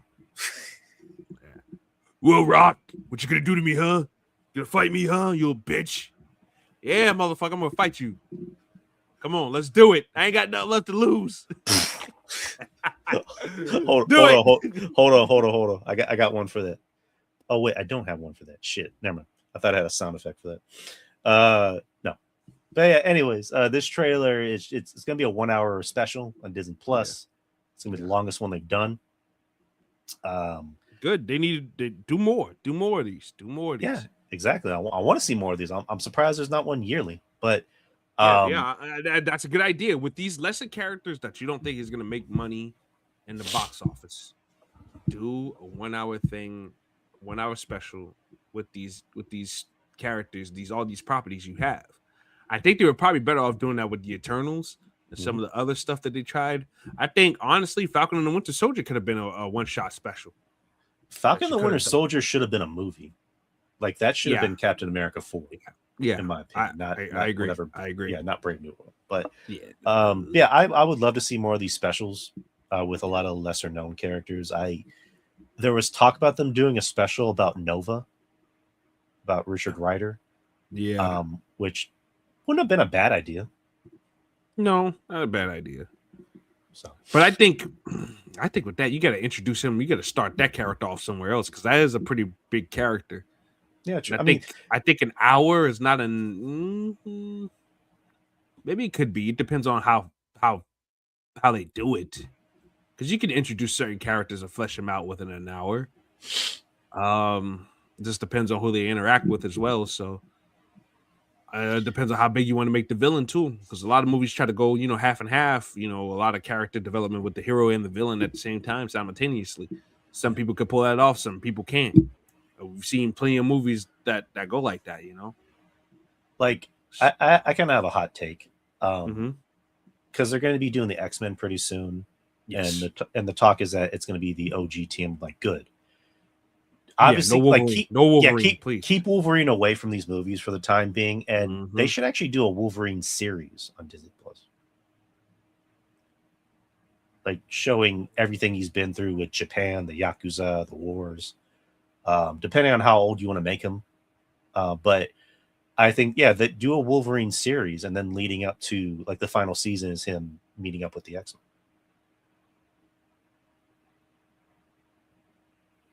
Yeah, I agree with that. I think just building him up on the side and just slowly building up that character, I think would be the right way. And people are going to be looking for that too once we get the video game later on this year too. So I think exploring that side of Logan first on his own, and didn't having him match with the X-Men. But I think the reason why they don't want to do that is because they don't want it to be Wolverine and the X-Men again, which is what the Fox movies felt like. Yeah. So I think that'd probably be the one thing against that. But if they do specials, I think you can kind of get away with that a little bit. Yeah, that's kind of my thing. Is like the movies are to me are top priority. That's where you need to like bang out big, just put out your biggest hits. Like it's like an old band going on concert, and it's just like just play your biggest hits. The TV shows I think can get away with more creativity. Yeah, exactly. Because if you're already into whatever you see in to begin with, you can slide a character or two in there and kind of help build them up to the side for the next project. You're gonna have that specific character in. So right, like it's like with the TV shows, that's why we get shows like Wonder Man. That's why we get Marvel Zombies. That's why we get eventually shows like Vision Quest, which I'm intrigued by the more I hear about it. And also specials like The Punisher. So you're gonna kill it. Exactly. But going back to The Punisher, basically just it's a teaser. I think that's kind of all we need. The Nucci family. Yeah, Ma Ganucci, which you see Frank, I guess, tapping more into the PTSD side of his character, which, good. You see Jason Moore from the Punisher show show up talking to him, and I get the impression that he might be dead because it just shows him talking, and then it shows like his image just flickering away. So I'm like, so is everybody from the Punisher show dead? Like, is that what happened in the past few years? And then you hear like a sinister voice, take on the narrating, being like, I wonder where I'm going when I'm dying, but you ain't getting jack shit. And then you see him like light on fire and do the traditional John Bernthal yell, and then crash through a door. And you see a lot of action. You see a little girl get kidnapped. You see Punisher with a baseball bat, and then the show ends with him in his Punisher vest. And I still always get some chuckle out of the fact that Punisher always seems to find time to get that perfect fade in his hair. Right. Especially when Bernthal plays him. it's like because Ray Stevenson and Thomas Jane both had like the original slip back look from the books, right? And then with John Bernthal's like, wait, I need to get that fresh fade.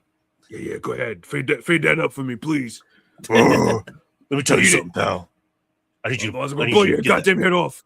Put that good fade in my hair, or you ain't getting no tip. Your wife will get the tip instead. Oh. I'm gonna turn myself into the Punisher to punish her. Oh. Jesus Christ. I'll give her a tip much bigger than a quarter. It's like, can we get a scene where Punisher is just cutting his own hair and getting that perfect fade? Oh God. It's like, that'll be sure my beard's right from what I'm killing. That'll be Frank Castle's other profession, is cutting hair. Come here, little boy, sit down. Sit down, hold still. You want it square or rounded in the back? Do you want your eyebrows chipped or no? Oh, Dark Caesar or what? And then he just menacingly taps the tip jar. Now don't make me fuck your mother. Better put $5 in there. $5 minimum. Oh, man. But anyways, what did you think about the teaser? It looks great. It looks everything it needs to be. Looks like it's gonna have a lot of action, a lot of killing, as we seen, as it needs to be. It's the Punisher, for God's sakes. We need Punisher blowing holes in motherfuckers' chest, face, whatever. That's why you watch this shit. But yeah, no, I'm just happy that he was hands-on this. So it's something that is gonna be true to form because he's making sure it's true to form. I respect actors who don't believe in just doing something just to do it. He feels like if it's going to be trash, he ain't going to do it. So I like the fact that he was involved. That's going to make this thing a whole lot more better and true to form. And yeah, man, I can't wait to dig into it when it drops. Yep, and that'll be on May 12th, so the Tuesday after the season finale of Born Again Season 2. And let's end it off with so CinemaCon happened last week, and a lot of shit came out, a lot of trailers. The biggest one being Avengers Doomsday. So if you were at CinemaCon, you got to see the Avengers Doomsday trailer, and it basically sounded like a doozy. They actually replayed it, which is almost unheard of at a lot of these conventions. So what I learned is that usually when they play a trailer for like one of these bigger movies, they have it on this laptop, and they have this code. So that way they can make sure nobody tries to like hack it or leak it to the public. Mm-hmm. Whenever they played Avengers Doomsday the first time, people started chanting, play it again. And Kevin Feige just looks at the guy at the computer and goes, play it again? And so the guy had to log back into the laptop with the passcode, which again is almost unheard of. And then they replayed the Avengers Doomsday trailer. So it's like, that's how fucking people want to see it. So basically the description, we just have a description at the moment. Dr. Doom is shown first, mask off with a face full of scars. And he has an accent. So it's not going to be Downey doing another version of Tony Stark. He's going to be full Doom. So good. And he's narrating the trailer, allegedly. Professor X looks through the X Mansion window to see some sort of bright flash outside. Things get crazy from here, and we see the Fox X-Men fighting characters from the normal MCU, including Channing Tatum's Gambit fighting Shang-Chi, and Mystique, Rebecca Romijn, fighting Yelena. And she's disguised as Yelena, so that's pretty fucking awesome. This is happening in the X Mansion. Then a fight against Doom himself, where he battles Thor and stops Stormbreaker with 2 fingers. Not just a hand, 2 fingers. Like that's a boss move right there. Thor is doing a voiceover for the footage. Steve Rogers shows up and surprises Thor. Considered he's supposed to have time travel to the past and stayed there. Cap pulls Mjolnir out of Thor's hand, which appears to take place on the Fantastic Four ship. There is a new Avengers Tower shown. The Fantastic Four are fighting somewhere in there, and we just see a little bit of Alan Cumming as a Nightcrawler, and that's essentially it. So, good news is, according to people who actually did to see the trailer, like I just mentioned with Downey's Doom, he's in full Doom a character. He has an accent. He has scars on his face.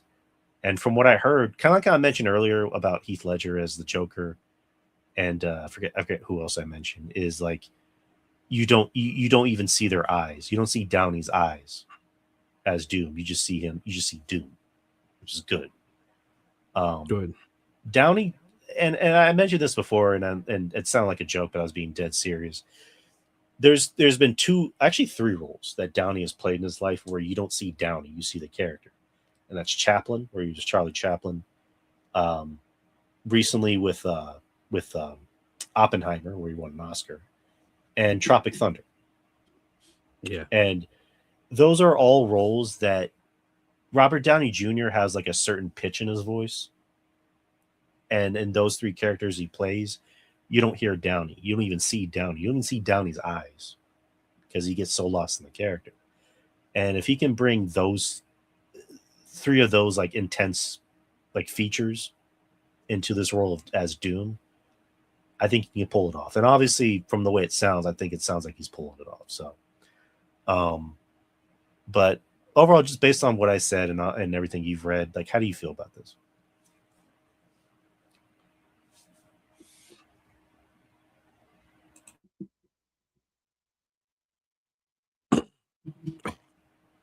Yo. Ooh, my fault. Ooh.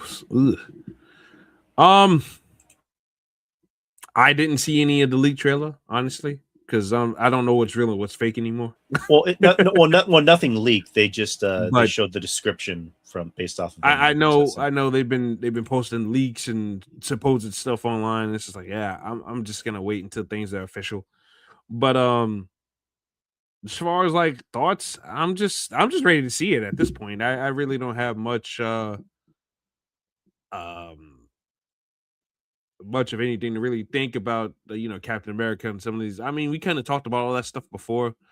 They addressed some concerns that I have, so I will say that because I was concerned that it was going to be Robert Downey Jr. in the Doctor Doom costume. So scars and an accent, that definitely makes me feel better about that. I'm still not jazzed about him playing the character, but it is what it is. That's pretty much it. Like, it sounds like it's gonna be a big cinematic clash, ready to blow come this December. Blah, blah, blah, blah. December 18th, the week before Christmas. Um, and also, this is kind of like small news. Marvel will be back at San Diego Comic-Con this June, or I believe, was it July? Yeah, July. So that's pretty big because they weren't there last year, but they're going to be back this year, which I can imagine we might be getting some trailers for certain movies. So we'll see. But that's pretty much everything we had on docket. Was there anything else you want to bring up? No, that's pretty much it. Oh, right. Spider-Man, Beyond the Spider-Verse. Oh yeah, they did show some artwork from that, which that looks gorgeous. Oh yeah, those movies definitely, just the visuals of those movies are just fucking killer. The visuals, the music, the emotional beats, like those movies are just fucking art come to life, bro. Some of my favorite stuff really is, and I can't wait for the next piece to come out, man. I've been waiting forever for it. It feels like. I mean, I like the fact that they're taking their time because you don't want to rush it. Because I Mm-hmm. remember the last one that came out, I think the next one was supposed to come out a year after. I'm like, it seems a little bit too soon. And then they delayed it because I think that's when the strike happened. So they just delayed everything. And I'm like, all right, good, delay it.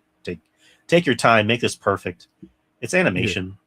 so, and also with the specific animation that they use on it, which almost has become a new language, if that makes sense. Because like now you see a lot of other movies using that kind of same style and animation from Spider-Verse. Because I remember the Puss in Boots movie was using it, and K-pop Demon Hunters, they were kind of using that same animation. So I very much look forward to this movie. I love the first two, and I'm pretty sure I'm going to love the third one. So, Yeah. like that's a spoiler. I love the movie. It hasn't even come out yet. I don't care. I love it. But it's going to be 2027 is going to be interesting. It's going to be an interesting time. So, all right, people, that is it for the show. The Experience channel. Make sure you sub. Leave a like and a comment. Helps with the algorithm. You get shows like this that I do with RJ, Friendly Neighborhood Marks. You also get the Experience with me, Justin, and Ruben Prime, which is every Wednesday night live at 8 p.m. Central Time. That's the wrestling show. You get Metal Drive Hoops, which is a basketball podcast I do with my friend Tony and his friend Mike. And you get Lunches with Punches with me and Joe Punches, where we talk movies and TV shows, whatnot. And then NXT post shows with me and Jeff Lippman, aka Evil Dose. So be sure to sub to the channel. Who was predicting some releases earlier? You seen that? Jeff was predicting releases? Yeah, he was predicting releases. Oh, I forgot. After WrestleMania, they're going to start cuts. I already know one person that's probably going to get released. Josh Briggs. Your boy. That ain't my boy. He sucks. Big ball or nothing. I said the thing that would establish his career is if he would put himself behind a mask. Because physically, he's got it. He just needs a character. Like, you see that face and you go, why is Austin Theory's older brother here? Jesus Christ. Get the fuck out of here. If he would have did like a mask character or something like that, that'd have been all right. But nah, it's too late. It's time for him to go. He's been around too damn long. It's time for him to go. I think his buddy Brooks Jensen might be going to. Anybody from the main roster, maybe LWO, the rest of that group.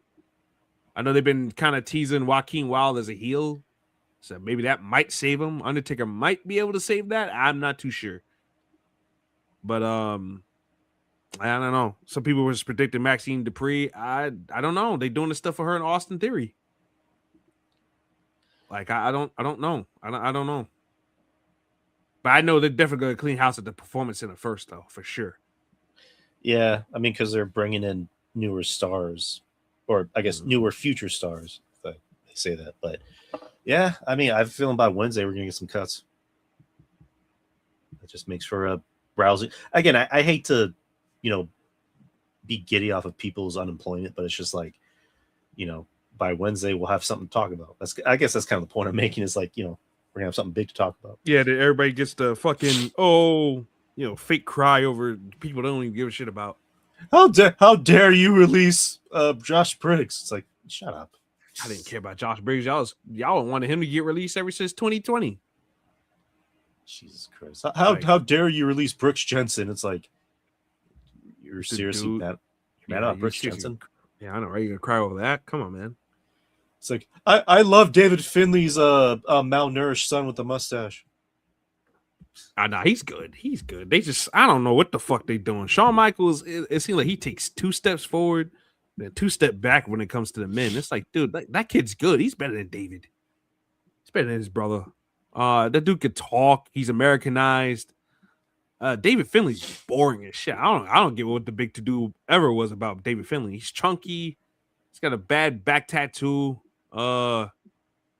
Very boring. I mean, at least with the other guys in that Dogs team, at least Clark Connor's got some sense of coolness to him. He's got some swagger to him. I know everybody calls him Evil Hangman. He kind of does give those vibes a little bit. At least he's got like some cool personality and some swagger. It doesn't hurt that he's with Tekla either, who's also got swagger and coolness to her. Kid strikes me as a try-hard, Conor McGregor-ish type wannabe, loudmouth. But at least he's got some type of personality. David Finley's got nothing. But his brother's a great worker. I don't understand why Shawn Michaels is not tapping into that. I don't get it. I don't get it. Yeah, I mean, we've come to a conclusion, because we talked about it a few weeks ago, that AAA is clearly the better show. Like, it's much, much better. It's a lot easier to follow. I think it's only under an hour. That's one of those things. It gives you that old school feeling back in the day that we had. Oh shit, it just went off the air. Shit, I want more. Yeah, it's like with the Americanos fighting around the fucking arena. Oh, that was great. That was the greatest pull apart brawl I've ever seen. I've seen in a long, long fucking time. Yeah, it's like night and day when they're on the fucking main roster. They're treated as a comedy act, and then they go on AAA. They're treated more seriously. Yeah, well, I think a part of that is the fans. The fans love, and the fans are more invested in Mexico than they are in the States. I think Kaiser's done a really good job of taking that gimmick, which I think was I think him being El Grande Americano was a total punishment for the Charlotte stuff last year. Right. And I think instead of pissing and moaning in it, he super exceeded it and got that shit over like a motherfucker. Wait, what did he do? What did he do with the Charlotte thing? Remember, Charlotte, do not flatter yourself and yada yada yada. He got in trouble for that. I didn't see that. Talked about that yesterday. I honestly didn't see that. That was on social media. Huh. Okay. Well, Charlotte was like, yeah, I could take your man or some shit like that. She was like, Kaiser's in my DMs or yeah. Which all of us do not flatter yourself. Yeah, all of us were like, Charlotte, come on, Kaiser's not in your DMs. Yeah, sure. But no, I never saw Kaiser's response. Kaiser sent out a GIF. Do not flatter yourself. That explains why Ric Flair says, they suspended me because I threatened to beat up Kaiser. It's like, yeah, and like, really, come on, man, you're that involved that. Come on, man, shut up. I thought that was stupid. You know what I'm saying? And how do you mean people don't know Charlotte's been divorced and married like 8 times already? Like it's public information. Yeah. She who was it? Braun. Bram or whatever the fuck. She got Bram. Yeah, she's with Bram. which she beat up. She's married a bunch of times before then. She was with Del Rio. I think she was with Byron Saxon for like a minute.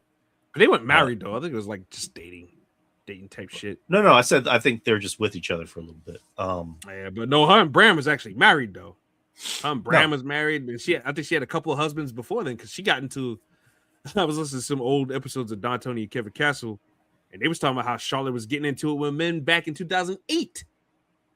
Yeah, how Ric Flair got beat up by the husband. I was like, damn. Yeah, it was Bram. No, it wasn't. It wasn't Bram. Are you sure? I heard it was Bram. No, it was not Bram. It was an average Joe. It was an average Joe guy. Oh, now her and Bram got together in 2018. Or no, not 18, 12. That's why he was fired. And that Ascension gimmick pretty much went to hell after that. That's when they was with what's her name? The other tall chick. Oh, Camille, who would probably whoop his ass, honestly. Yeah, like Charlotte seems like a very nice person, but I don't think she's very confrontational. Like Camille looks like she will fucking fold you. Yeah. Camille's got that look on her face like she just smelled like a fart or something. And, probably she's like, "Who did that shit? Was it you?" Bench press his ass. Don't hurt me. Charlotte just seems like I think she's got her dad in her where she can kind of be annoying, which is why she's been married and divorced 8 times. I don't know about that. Charlotte seems more approachable. Like Charlotte seems like the type person. But she seems like somebody that could be a little naggy behind doors, get on your nerves. There's a reason why she's been divorced and married 8 times. That doesn't just happen by any old reason. I don't know. I've heard different about her. I heard she's like cool. Like she's really cool to talk to. There's a reason why she's been married and divorced 8 times, Drew. It's not. It's just the other person. All right. She's been married and divorced 8 times for a reason. No matter she's showing us. She's not showing us something behind the scenes. There's something behind the scenes, privately that's going on that leads her to get divorced and married 8 times. No matter what my answer is, you're gonna be like, there's a reason she's been married for 8 times. It is. That's like, come on, man. It's like Ric Flair. Same thing. I think she's trying to catch up with her dad too. In titles and in marriages. She wants to be her dad. He's a dickhead. I got nothing to add. Ric Flair's a fucking dickhead. Yeah, he's the greatest wrestler alive. I had the same match every night. But I mean, come on, he's a dickhead, man. I don't know. I'm not trying to say anything bad about Charlotte, but I'm just saying there's a reason why she's been divorced and married a bunch of times. That does not happen on accident. You don't make the same mistake a bunch of times over and over again like that. Like there's more to that than meets the eye. It does. Come on, you're married. Like you should know more than me. Hey, I don't know shit.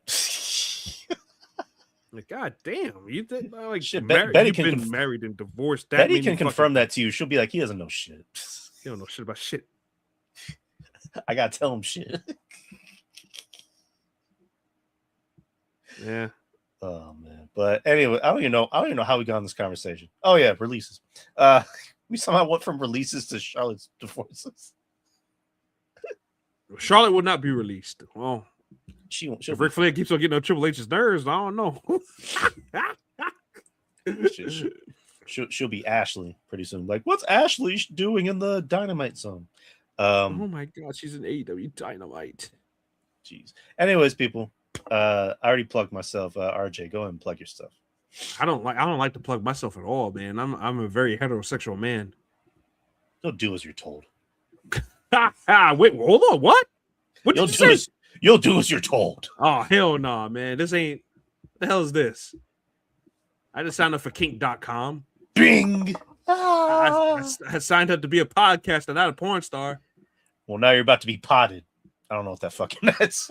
Oh, my God. Whoa. Hold on. Dun, dun, dun. Let me rephrase. You way out of line, my man.